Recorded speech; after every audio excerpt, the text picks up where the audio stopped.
Let us build a ReAct agent. If you like this video, please consider subscribing and following.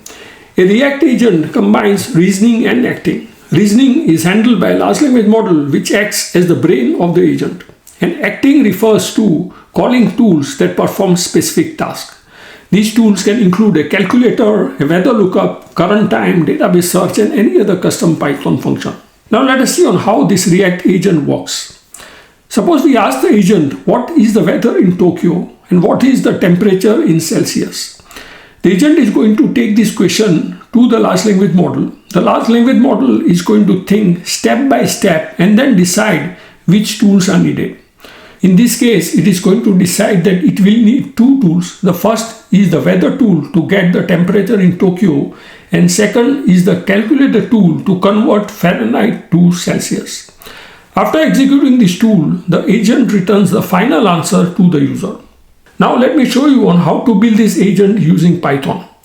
So this Python code has got 7 steps. The first step is to define the tool. So tools are regular Python functions. For example, a calculator tool evaluates a mathematical expression and returns the result as a string.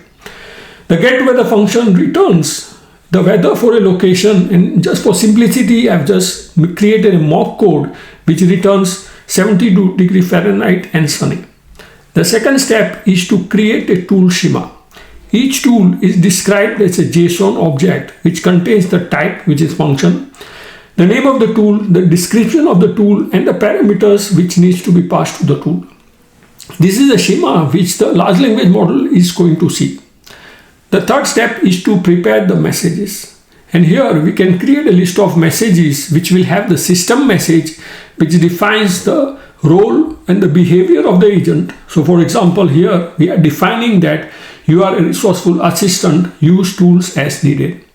The second is the user message, which is the user query, such as what is the temperature in Tokyo and what is that in Celsius. The fourth step is to call the large language model. So here we can use the OpenAI client and call the function chat.completion.create, and we can pass the model. In this case, I'm passing the GPT-4o mini model, the list of messages and the list of tools. The fifth is to inspect the tool calls which is returned by the large language model. So if the message tool call is empty, no tool was needed, and you can just return the message directly. The sixth step is to execute the tools if the tool call contains some entries. We can loop through them and execute each function and capture the outputs. The seventh step is to return the final answer. So here we take the tool outputs back to the large language model which generates a natural language response. So for our question, we will have a natural language response which will say what is the weather in Tokyo, and it will also give us an equivalent temperature in centigrade. So that was a quick overview of how to build a ReAct agent. Try it out and let me know your experience in the comments. Thank you.